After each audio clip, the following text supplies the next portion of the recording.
사랑의 하나님, 성령 강림절을 맞이하여 우리를 도우시며 우리를 위해 기도하시는 성령 하나님에 대한 말씀을 전하고 또한 듣고자 합니다. 세상 사람들은 성령에 대해 잘 모르지만 우리에게는 성경을 통해 성령 하나님에 대해 알려주시니 감사합니다. 아멘. 이 시간 성령께서 역사하여 주시어서 아멘. 우리 안에 내주하시는 성령님을 더 알게 하여 주시옵소서. 아멘. 예수님의 이름으로 기도합니다. 아멘. 오늘의 핵심 주제는 성령께서 우리를 위해 탄식하신다라는 것입니다. 오늘은 성령 강림절입니다. 성령께서 우리에게 오심을 기념하고요. 또 성령께서 오심으로 인하여서 제자들이 예수님의 말씀을 더 분명하게 이해하고 기억하고 그래서 이 예수님께서 말씀하신 그 지상 대명령이죠. 새로운 권능을 받아서 땅끝까지 복음을 전하라. 이 명령에 순종할 수 있게 되었다는 것입니다. 성령이 오심으로 성령 강림절을 이제 오순절 다락방 사건 그 사건을 교회의 처음 시작으로 많은 학자들이 그렇게 보고 있습니다. 성령께서 오심으로 교회가 시작되었고요. 또 성령의 능력으로 지금까지 교회가 유지되고 있다. 2000년을 넘게 다 성령께서 하시는 일이라는 것입니다. 그래서 이 성령은 전 우주적인 교회 공동체, 우리 다른 교회 성도님들도 오셨는데 우리 다른 교회들뿐만 아니라 2000년 전에 시작된 교회부터 지금까지의 모든 교회들 그리고 앞으로 이제 시작될 그런 모든 교회들까지 그 예수님의 재림을 기다리는 그런 일들을 우리가 할 수 있도록 성령께서 돕고 계신다라는 것입니다. 교회력에 대해서 이제 우리가 지키고 있는데요. 달력이라는 것이 농사력이라는 것이 농사 짓는 데 필요한 날짜들을 기념하는 이렇게 기록하는 것처럼 교회력이라는 것도 우리 예수 믿는 사람들 예배력이라고도 하죠. 계속해서 예수님 기억하면서 예수님의 삶과 죽음, 부활과 승천을 기념하면서 이제 지키는 이 절기들 예배력을 적어놓는 것이 교회력인데 아기 예수님의 탄생을 기다리는 대림절부터 시작합니다. 12월이 될 수도 있고 11월 말이 될 수도 있죠. 그리고 언제 끝나냐 하면은 이 성령 강림절로 끝나요. 성령 강림절. 그러니까 오늘 시작해서 11월, 12월의 대림절까지 가장 긴 기간이 바로 성령 강림절 절기입니다. 이것이 우리에게 주는 그런 통찰들이 많아요. 예수님 안에서 다시 태어난 우리가 어떤 삶을 살아야 하는지 예수님을 믿고 다시 태어난 우리가 예수님 다시 오실 때까지 어떤 삶을 살아야 하는지를 알려주는 것이 바로 성령 강림 절기입니다. 그 기간이 가장 길다라는 것이 우리에게 알려주는 것이 있죠. 예수님 재림 언제 될지 모르는데 그 기간 동안에 우리가 어떻게 살아야 하는지를 얘기해주고 있는 것입니다. 우리의 순종과 실천 그것에 이제 초점을 맞추고 있는데요. 예수님을 믿고 구원받은 사람들이 재림을 기다리며 어떻게 살아야 하는가? 죄로 인해서 이 타락한 세상 속에서 다 예수님 잘 믿는 사람들이면 뭐 이 땅에 천국이 있으면은 아무런 상관이 없죠. 그런데 그렇지 않잖아요. 항상 우리 얘기하는 거 있죠. 10명 중에 1명만 예수님 믿고 이 나라에서 10명 중에 9명은 예수님 믿지 않는 이런 세상 속에서 우리의 모든 삶이 고난이라는 것입니다. 이 답을 주기 위해서 이 타락한 세상 속에서 어떻게 예수님 닮아가는 삶을 살까? 우리는 가만히 있으면은 죄된 생각을 하게 돼 있거든요. 죄악으로 가게 돼 있거든요. 우리의 본성이 그렇습니다. 그런데 어떻게 예수님을 닮아가는 삶을 살 수 있을까? 이 답을 주기 위해서 성령께서 오셨다. 오늘 사도 바울이 그렇게 얘기하고 있는 거예요. 로마 교회에 보낸 편지를 통하여서 로마서는 로마 교회에 보낸 편지죠. 이것을 통하여서 우리에게 말해주고 있는 것입니다. 20절부터 22절 말씀을 함께 읽겠습니다. 피조물이 허무한데 굴복하는 것이 자기 자기 뜻이 뜻이 아니요 오직 굴복하게 하시는 이로 말미암으니라. 그 바라는 것은 피조물도 썩어짐의 종노릇한 데서 해방되어 하나님의 자녀들의 영광의 자유에 이르는 것이니라.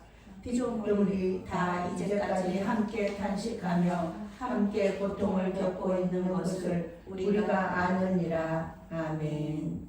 네, 피조물이라는 것은 이제 하나님께서 만드신 모든 것이에요. 자연이 될 수도 있고요. 모든 우리 사람이 될 수도 있고. 그런데 사람에 대해서는 이제 다음 장에 나오는데 사도 바울은 예수님을 믿고 죄에서 구원을 받은 사람들이 새롭게 살아가는 방식이 있다는 거예요. 오늘 말씀을 하고 있는데 그런데 이렇게 사람들이 이렇게 오해를 해요. 뭐 교회 나오는 교회에 대한 그 뉴스가 하나 있으면 댓글이 쫙 달리잖아요. 그러면서 거기에 막 우리를 핍박하는 내용들이 많은데 그 중에서 하나가 뭐냐 하면은 예수 믿는 사람들은 죄 지으면은 그냥 회개하면은 다 용서받는 거 아니냐. 그렇게 좋은 게 어디 있느냐. 어떤 죄를 지어도 그냥 회개하면 다 용서받는 거 아니냐. 이렇게 말을 하는데요. 그 잘못된 거죠. 이거는요. 죄를 지어도 괜찮다는 뜻이 아닙니다. 뭐 하나님이 정말 우리 사람도 몇 번 사람들이 잘못하면 그 사람 믿지 않잖아요. 그런데 뭐 하나님은 신이신데 사람들이 계속 잘못하는 거를 그냥 두고 계시나요? 아니죠. 그것은 만약에 그 사람이 계속해서 죄를 짓는다 그러면 그 사람은 구원에 이르지를 못하는 그런 결과가 나올 수도 있는 거죠. 그것은 아니고요. 사도 바울이 이야기하는 것은 죄에서 자유할 수 있는 방법을 하나님께서 주셨다. 이것은 뭐 죄를 계속 지어도 된다는 말이 아니라 성경은 계속 얘기하거든요. 죄랑 싸울 때 피를 흘리기까지 싸워라. 죄랑 싸우는 거는 그 쉬운 싸움이 아닙니다. 피를 흘리면서까지 싸워야 되는데 그런데 죄와 싸워서 이길 수 있는 길이 없었어요. 지금까지는. 그런데 이제는 길이 생겼다. 그것이 무엇이냐 하면 바로 성령이 오셨기 때문에 그것이 가능해졌다라는 것입니다. 성령의 인도를 받으면 죄와 싸워서 이길 수 있다. 죄의 길이 있고요. 그 다음에 우리 성령께서 인도하시는 길이 있어요. 근데 우리는 이 포스트 모더니즘 시대에 살고 있잖아요. 해체와 재구성. 그래서 죄가 뭔지, 악이 뭔지, 선이 뭔지 헷갈리는 시대에 와 있다는 거예요. 그래서 알려주셔야 돼요. 무엇이 맞는지, 무엇이 옳은지. 이걸 성령께서 해주신다는 거예요. 이 길이 맞는 길이다. 유진아, 이 길로 가야 돼. 이 길로 가면 안 돼. 라고 얘기해 주시고. 그런데 성령께서 막 억지로 막 하시는 거 아니죠. 우리한테 선택을 항상 할 수 있도록 도와주시는 거예요. 이 길과 이 길이 있을 때 이 길로 가라 라고 말씀하시는 거예요. 부드럽게 말씀하시죠. 바람이시잖아요. 바람. 밀어주시잖아요. 살짝. 억지로 하시는 거 아니라 그 바람이 불면서 우리를 이쪽으로 가야 되는구나 이렇게 밀어주실 때 우리는 이제 그렇게 갈 수 있는 거죠. 그게 성령께서 하시는 일이에요. 그래서 박해와 고난이 와도 견딜 수 있다. 성령께서 힘을 주시니까 괜찮아 잘하고 있어 말씀해 주시니까 성령께서 오늘 또 사도 바울은 얘기해요. 고난 다음에 영광이 있다. 이렇게 성령의 인도하심 따라서 죄와 싸우고 이러는 거 고난이잖아요. 힘든 일이잖아요. 그런데 고난 다음에 영광 보이지 않지만 우리 예수님께서 십자가 고난을 당하셨는데 무엇을 바라보셨냐면은 부활과 승천을 바라보시면서 그 영광을 바라보시면서 고난을 당하셨듯이 너희도 그렇게 해라 라고 말씀하시는 거죠. 사도 바울이 오늘 우리에게 주는 이야기입니다. 우리가 예수님을 영접하는 그 순간에 성령께서 우리에게 오시거든요. 그래서 우리 안에 내주하십니다. 내주하신다는 것은 우리 안에 머무신다는 거예요. 거하신다는 거예요. 그러면서 우리가 예수님 자리도 도와주시는 거죠. 그런데 우리는 구원받았지만 아직 하나님의 나라가 이 땅에 임하지를 않았어요. 그러면 참 좋은데 이 땅에 임해서 예수님하고 같이 이 세상에서 살면 좋은데 그렇지 않거든요. 언제 완성되느냐? 예수님께서 다시 오시는 날 재림하실 때 완성이 됩니다. 그때까지 우리는 이 땅에서 고난의 삶을 살아야 된다는 것입니다. 물론 우리나라는 예수님 믿는다고 해서 죽지 않아요. 근데 다른 나라에서는 예수님 믿으면 감옥 가고 죽는 사람들도 있죠. 추방당하는 사람들도 있죠. 그런데 우리는 그러면 우리나라는 뭐 전혀 고난 당하지 않네? 라고 얘기할 수 없는 것이 예수님 믿고 교회 다닌다는 그 말만 하면은 벌써 고난이에요. 그러면은 사람들이 벌써 얘기하는 거야. 예수 믿는 사람들이 왜 그래? 이렇게 얘기하고 얘 예수 믿는 그런 그 얘기만 딱 하면은 줄줄줄줄 나오는 레파토리 있잖아요. 내가 아는 사람 누구가 있는데 뭐 이러면서 그 사람은 예수 믿는데 뭐 나 그 사람 때문에 교회에 안 나가 막 이런 얘기들 그런 얘기들이 하는 것 자체가 핍박이고 박해인 거예요. 우리 듣기 싫잖아요 그런 얘기들. 그리고 또 이런 얘기도 해요. 예수님 믿는데 예수님 그렇게 잘 믿는데 교회에다가 그렇게 시간하고 그 돈을 갖다 바치는데 너네 가정은 왜 그러느냐 이런 얘기들. 너네 가정에 왜 그렇게 어려움이 있느냐 이런 얘기들. 또 저는 이제 그런 얘기들 듣죠. 그렇게 기도 많이 하고 그렇게 많이 배우고 또 그렇게 교회에다가 이렇게 에너지를 소모하는데 너네 교회는 왜 부흥하지 않냐? 기도 안 하는 거 아니냐? 뭐 이런 얘기들, 그런 얘기들 많이 하죠. 이런 거 자체가 고난이라는 거예요. 아무렇지도 않게 우리는 그냥 지나가지만 이런 거 자체가 고난이고 스트레스다. 근데 사도 바울은요, 이런 고난이 당연한 것이라고 말해요. 이 고난의 원인이 어디 있느냐? 창세기 3장으로 돌아가야 된다. 창세기 3장. 아담과 하와가 선악을 알게 하는 나무 열매를 먹고 불순종함으로 죄가 이 땅에 들어왔어요. 그러면서 피조세계가 함께 고난을 받습니다. 우리 하나님께서 천지를 창조하실 때요. 인간을 가장 마지막에 창조하세요. 그러니까 모든 환경을 인간이 딱 살기 좋게 환경을 다 세팅하시고 빛부터 시작해서 지구 다 만드시는 게 그리고서 마지막에 사람을 창조하시거든요. 그러니까 이 피조세계는 영어 성경은 이렇게 얘기해요. 피조물이 당황했다. 피조물이 이 저주를 받고 너무 당황한 거예요. 왜냐하면은 이 피조세계는 인간을 위해서 만들어진 거거든요. 인간이 살 수 있도록 인간을 위해서. 그런데 이 피조세계가 저주가 어떤 저주를 받았냐 하면은 인간이 아무리 노력해도 너네는 그 농작물을 내어주면 안 돼. 이렇게 이런 저주를 받았거든요. 피조물들이 너무 당황한 거예요. 존재 목적이 인간을 잘 살 수 있는 환경을 만드는 것, 그것이 자기들의 존재 목적이었는데 그것이 사라졌다. 인간이 농사를 안 지어도 땅은 먹을 거를 계속 내주는 게 창조의 그런 질서였어요. 그때 당시에는 비가 안 왔다고 하잖아요. 아지랑이 같은 게 펴가지고 농사를 잘 지을 수 있는 그런 창조의 때였습니다.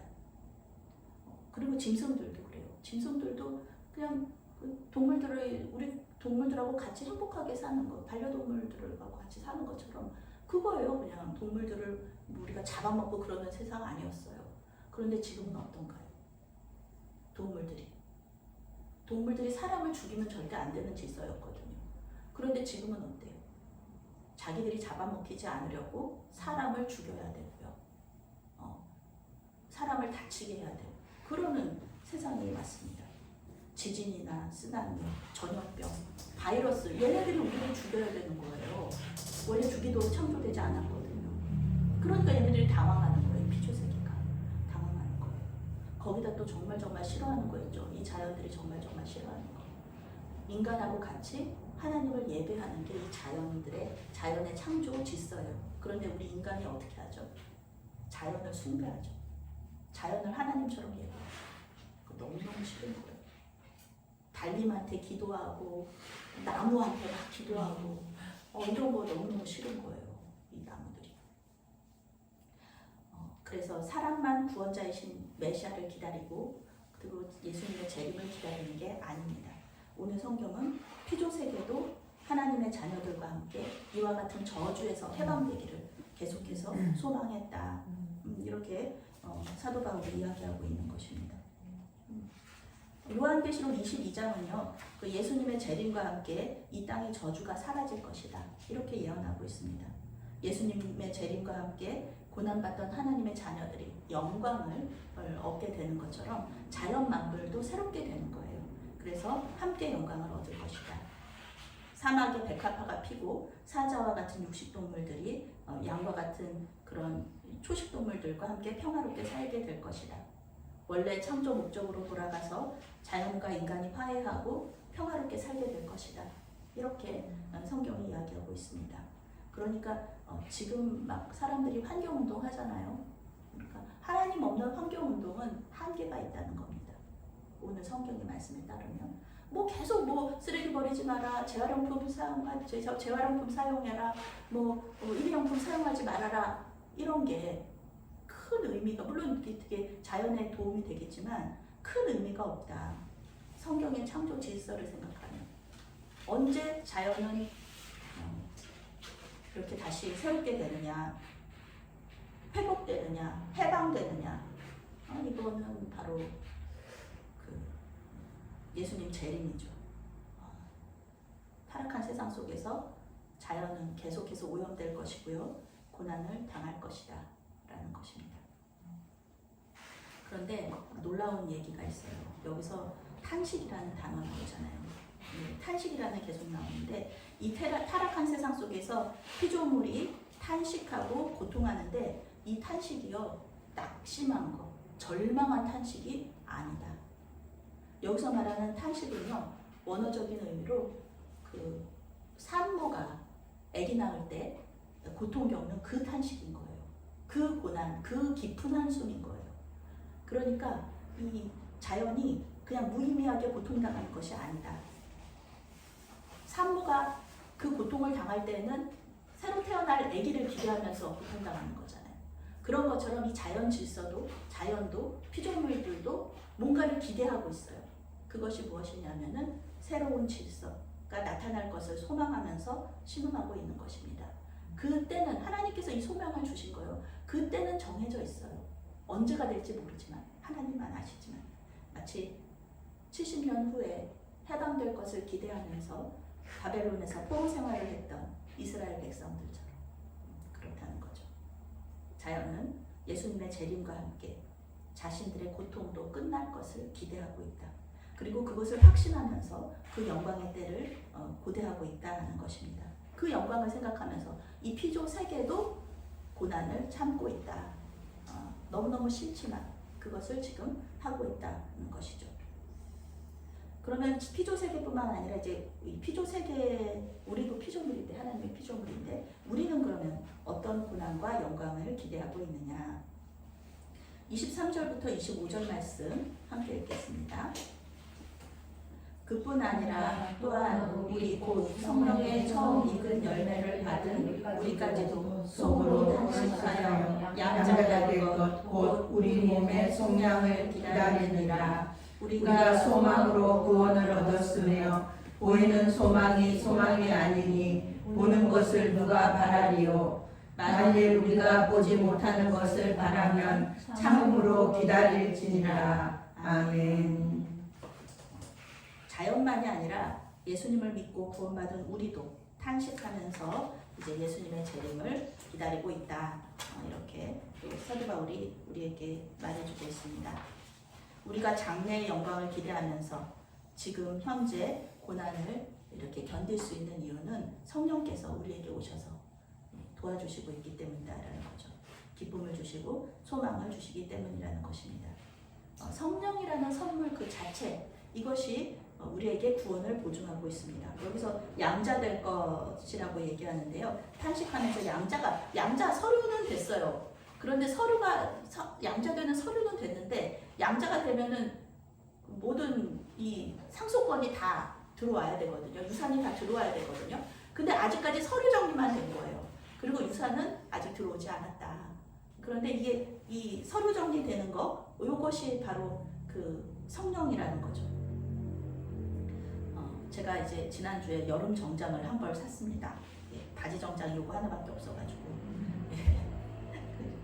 불광동 NC 백화점 가서 까만색으로 정장을 한 벌 샀는데 회색만 있다는 거예요. 제게 맞는 사이즈가. 저는 회색이 있으니까 검정을 사고 싶었는데, 그래가지고 사장님한테 회색 말고 회색은 있으니 검정을 사겠다. 그랬더니 사이즈가 없다고 그러면서 다음 주에나 사이즈가 들어오니까 그럼 사겠냐고 그래서 제가 사겠다고. 그래서 계산을 했어요. 계산을 하고 영수증만 받고 옷은 못 받고 온 거예요. 근데 제가 만약에 저 옷 못 받으면 어떡하지? 이렇게 생각하면은 계산 못 하고 오죠. 네, 근데 옷을 받을 수 있다는 그 믿음이 있었기 때문에 빈손으로 돌아왔다. 성령은 이 영수증과 같은 거다. 영수증. 영수증과 같은 거다. 옷은 당연히 다음 주에 제가 받을 거를 제가 믿고 있기 때문에 영수증만 받고도 집에서 마음 편하게 올 수 있었던 거예요. 성령도 마찬가지입니다. 성령도 영수증과 같이 우리가 성령을 딱 받았다, 일단 받았다. 그러면 당연히 영생과 재림은 당연히 들어올 것이다. 이런 거죠. 성령 받으면 영생을 약속받는 것이다라는 것입니다. 사도 바울은 성령이 첫 열매라고 했어요. 첫 열매라고. 첫 열매를 받으면은요, 첫 열매가 이렇게 들어오면은 앞으로 그 농작물이 계속해서 들어올 거구나. 이렇게 알 수가 있는 것처럼 성령은 첫 열매고 영생은 본격적인 수확물이다. 이렇게 비유를 사용하는 거죠. 근데 우리 오해할 수 있어요. 성령 받으면 뭐 다 잘 되겠지. 이렇게 얘기하잖아요. 우리와 함께 하신다고 해서 우리의 고난이 끝나지 않는다. 우리의 몸은 낡아지고 죽고 또 썩어질 것입니다. 살아있는 동안에 예수님 오시면 너무 좋죠. 그런데 예수님이 안 오실 확률이 크다. 2000년이 넘게 안 오셨으니까. 그런 거. 이게 자연의 법칙입니다. 우리의 몸은 낡아지고 죽고 썩어지고 죽음을 우리가 경험해보지 못했기 때문에 두렵고 그것 때문에 힘들죠. 우리 안에 있는 죄성과 정욕도 우리를 힘들게 합니다. 하나님께 순종하기보다는 불순종하고 싶고 이것들이 우리를 탄식하고 좌절하게 하죠. 아주 성자 같은 그 목사님들도 딱 같이 여행을 가가지고 일주일만 딱 같이 있으면 싸운다. 그런 얘기가 있으니까. 제가 학교에서 무슨 일이 있어가지고 겨울에 수련회가 있어가지고 갔어요. 그런데 그날 보일러가 고장이 난 거예요. 다 목사님들이시거든요. 춥게 잤어요. 하룻밤이니까 어때요? 춥게 자는 게. 저는 가만히 있었죠. 근데 다음날 거기 이제 인도하신 그 목사님이 교수님이신데 막 처음부터 끝까지 사과를 하고 난리가 났어요. 너무너무 죄송하다고 그러면서. 그래가지고 뭐 저렇게 사과를 하느냐 그랬더니 민원이 빗발쳤던 거예요. 이 목사님들의 민원이 빗발쳐가지고 하루 그렇게 뭐 그런 것들이 아무리 성령 충만하다 아무리 기도 많이 한다 그러는 사람들도 이런 어려움이 있을 때 참 참고 견디기가 쉽지 않다. 우리 뭐 목사님들만 그런가요? 기도 많이 하신다는 거 그런 말씀 많이 보신다는 우리 평신도 장로님들 권사님들도요. 한번 수련회에 그렇게 된다 그러면은 아주 민원이 장난이 아닙니다. 되게 힘들게 하시는 거를 제가 2번을 봤는데 그것이 이제 처음에는 평신도 분들하고 같이 갔을 때 하고 두 번째는 목사님들하고 같이 갔을 때인데 둘 다 그렇게 겨울이었어요. 그런데 이제 그렇게 되는 거를 보면서 저렇게 평신도 모임은 큐티 모임이었거든요. 저렇게 말씀 묵상을 많이 하신다는 분들이 그거 하나도 못 참으시나 뭐 그랬던 기억이 있었거든요. 그것이 우리를 탄식하고 좌절하게 남의 얘기가 아닙니다. 우리도 그 상황 속에서 그렇게 될 수 있어요. 성령께서 우리가 죄짓지 않고 우리 마음대로 행하지 않도록 이렇게 막으시고 돕지 않으신다면 우리는 계속 넘어지다가 결국은 하나님을 떠날 수도 있습니다. 그러면서 성령께서 우리를 도와주시는 거예요. 미래의 영광을 소망하면서 현재를 참을 수 있도록. 하나님의 약속은 믿어요. 근데 그때가 언제인지 몰라요. 하나님은 눈에 보이지도 않고요. 그런 상황에서 약속만 믿고 오랫동안 기다린다? 그거는 참 힘든 일이에요. 영수증이라도 있어야 되는 거예요. 영수증이라도 있어야지 옷이 올 거라는 거를 믿을 수 있는 거죠. 그러면서 성령께서 우리와 함께 하시기 때문에 보이지 않는 하나님과 언제가 될지 모르는 이 예수님의 재림을 기다릴 수 있다. 그래서 인내라는 단어가 나오는데요. 참음. 성령의 9가지 열매 중에 하나입니다. 여기 영어 선생님도 계신데 영어 성경은 하나님의 영이 우리를 인내하게 만든다 이렇게 번역하고 있습니다. make라는 단어를 썼어요. 자연스러운 거 아니에요. 성령께서 우리를 그렇게 만들어 주시는 거예요. 성령께서 마지막으로 하시는 일, 이 오늘 본문에서는 이 26절과 27절 말씀에 나와 있습니다. 함께 읽습니다. 이와 같이 성령도 우리의 연약함을 도우시나니 우리는 마땅히 기도할 바를 알지 못하나 오직 성령이 말할 수 없는 탄식으로 우리를 위하여 친히 간구하시느니라. 마음을 살피시는 이가 성령의 생각을 아시나니 이는 성령이 하나님의 뜻대로 성도를 위하여 간구하심이니라. 아멘. 사도 바울은 성령 없이는 기도할 수 없다. 이렇게 딱 단언하고 있어요. 아멘. 성령 없이는 기도할 수 없다. 우리가 하나님을 아버지라고 부르잖아요. 아버지 하나님, 아버지 이렇게 부를 수 있도록 하는 분이 누구냐? 성령님께서 하시는 일이다. 아버지에 대한 좋은 기억이 없는 사람들은요, 하나님을 아버지라고 부르는데 힘들어해요. 그런데 그 어려움을 치유해 주시는 분이 하나님입니다. 우리는 그런 얘기 너무 많이 듣죠. 그 사람의 마음을 치유하셔서 세상의 아버지와 하늘의 아버지는 다르다는 거 알려주시고, 그리고 그거보다 더 나아가서 세상의 아버지랑 또 이렇게 화해할 수 있도록 해주시는 분이 성령님이시다. 26절을 영어 성경을 번역하면 이렇게 번역할 수 있어요. 우리는 약하지만 성령께서 우리를 도우십니다. 예를 들어 우리가 무엇을 위해 기도해야 할지 알지 못할 때 성령은 말로 표현할 수 없는 방식으로 우리를 위해 기도하십니다. 아멘. 탄식은요, 원어로 깊은 한숨, 말이 아닙니다. 탄식은 그냥 깊은 한숨입니다. 그런 한숨이 우리를 위해서 기도하신다. 성령은 하나님의 영이십니다. 하나님과 예수님은 또 우리 성령님은 삼위일체시잖아요. 그 뜻이 다, 그 의지가 다 하나시라는 거예요. 말할 필요가 없어요. 성령 하나님은 하나님께 우리에게 말씀으로 이렇게 성령님도 말씀하시는 것이 이렇게 우리의 이런 말로 하는 그런 게 아니거든요. 그냥 탄식만 하셔도 하나님이 다 아신다. 우리의 마음을 감찰하시는 분이, 우리가 무엇을 원하는지 우리 모를 때가 많거든요. 우리의 지식 세계는요 너무 작아요.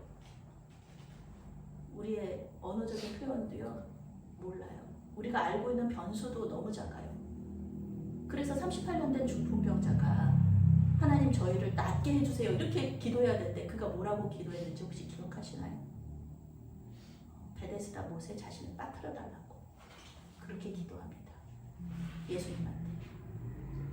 자기가 무엇을 원하는지 정확하게 모르는 거예요. 우리 인간이 그렇습니다. 우리 인간이 한계예요. 그런데 성령님은 그것을 다 아신다는 거예요. 우리 마음에서 진짜 우리가 무엇을 원하는지 성령께서는 아십니다. 그리고 하나님의 뜻도 알고 계시는 거예요. 우리를 통해서 무엇을 하시기를 원하시는지 성령께서 중간에서 중보해 주신다는 것은 바로 이겁니다. 우리의 뜻과 하나님의 뜻을 이렇게 맞추는 거예요. 의지가 하나가 될 수 있도록 이렇게 도와주시는 거죠. 마치 겟세마네에서 예수님의 기도처럼 내 뜻대로 마옵시고 하나님의 뜻대로 되기를 원하나이다. 우리 힘으로 할 수 있는 기도가 아니에요. 오직 성령의 도우심으로 할 수 있는 기도다. 성령이 우리에게 알려주는 거죠. 바울 신학의 성령론을 이해하려면은 로마서 8장을 봐라. 이렇게 얘기할 정도로 사도 바울은 로마서 8장에서 성령의 사역을 강조하고 있습니다. 그래서 로마서 8장의 이 별명이 성령장이에요. 이 성령은 고난을 사라지게 하시는 분이 아닙니다. 우리 오해할 수 있는데 고난을 이길 수 있는 힘을 주시는 분이다. 그래서 우리가 재림의 때에 하나님의 영광에 참여할 수 있도록 성령께서 도와주시는 분이라는 겁니다. 성령께서 함께 하신다고 해서 산모가 고통이 없나요? 성령께서 예수 믿는 산모들, 여기 세 분 다 예수 믿는 산모들이신데 다 성령이 내주하셨는데 아기 낳을 때 고통 없으셨나요? 아니요. 아니죠. 아니죠. 여기도 또 다 예수 믿는 산모들이셨는데 그렇죠. 제가 지난주에 이제 모세가 죽은 느보산에 기념교회 갔다 왔다고 이제 말씀을 드렸었는데요. 거기에 이제 성화들이 많아요. 곳곳에 뭐 성화들이 많은데 제가 지금까지도 기억나. 20년 전에 거의 22년 전에 가서 봤는데 지금까지도 기억나는 성화 하나가 있어요. 그것이 무엇이냐면은 그림 속에서 이제 탑이 높은 탑이 하나 있는 거예요. 근데 거기에 창문 요만한 창문에 있는데 거기서 예수님이 이렇게 두 팔을 벌려서 기다리고 계세요. 땅에서 또 아주 낮은 땅에서 이제 사다리 하나가 아주 그냥 불안정해 보이는 사다리 하나가 요 창문에 걸쳐져 있어요. 많은 사람들이 거기로 올라가요. 예수님한테. 불안정한 그 사다리로 올라가는데 근데 문제는 그 사다리 올라가는 것도 힘든데 그 주변에 이렇게 그 사탄이 까만 날개 달린 사탄이 계속 이 창으로 찔러요. 이 사람을 계속 창으로 찔러요. 그림 속에서 그래요. 그러니까 이 사람들이 올라가다가 밑으로 떨어지고 그런 그림이에요. 그런데 이 옷을 보면은 그 사람들의 신분을 알 수 있잖아요. 성직자들도 있고요. 아주 부자들도 있어요. 그런데 다 떨어져요. 마지막에 이렇게 그런데 그림의 마지막에 예수님을 향해서 가는 사람들이 있어요. 계속 있어요. 그 사람들은 예수님만 봐요. 예수님. 주변을 보지 않고 예수님만 보면서 올라가요. 성령께서 도와주시지 않으면은요, 우리는 주변을 계속 이렇게 보다 보면은 시험 들고요, 마귀의 유혹에 빠지고요, 그러면서 예수님께 갈 수가 없어요. 언제 오실지 알 수 없는 예수님의 재림을 기다리지 못한다. 오직 주님만 바라보면서 사다리를 올라가야 하는데 우리는 연약하고 의심도 많잖아요. 예수 잘 믿는 사람들도 마지막에는 하나님 진짜 있나? 마더 테레사도 그랬거든요. 의심하면서 죽을 때 되면은 마지막까지 그 사탄의 날카로운 창을 피할 수가 없는 것입니다. 결국 안타깝고 슬픈 결과로 이어지는 거죠. 주님께로 가지 못하고 중간에서 떨어지는 것. 구원에 이르지 못하는 결과. 그래서 예수님께서는 성령 없이는 안 된다. 성령 없이는 우리가 구원에 이를 수 없다. 그래서 성령을 보내주셨고요. 그분이 오시는 것이 너희에게 유익이다. 이렇게 말씀하신 것입니다. 이 세상에서 당하는 고난을 당연한 것으로 받아들이시기 바랍니다. 그래, 웰컴. 그래, 나 고난 받는 거. 그래, 웰컴. 이러면서 흘러보내시고 성령께 그때마다 기도하시면서 주님 도와주세요. 힘을 주세요. 기도하시면서 깊은 한숨으로 우리의 고통을 아시는 그 주님, 그분의 사랑을 기억하시면서 믿으시면서 고난 속에서도 낙심하지 않고 주님의 재림을 기다리시면서 당당하게 살아가시는 저와 여러분이 되시기를 바랍니다. 아멘. 사랑의 하나님, 우리를 사랑하셔서 구원하여 주시고 성령을 보내주셔서 우리를 영광에 이르게 하여 주셔서 감사합니다. 아멘. 이 세상에서 고난받는 것을 이상하게 생각하지 않게 하시고 주님의 영광을 기다리며 인내하게 하여 주시옵소서. 자연과 함께 우리가 새롭게 되고 회복되는 그날을 기대합니다. 마라나타, 주님 어서 오시옵소서. 예수님의 이름으로 기도합니다.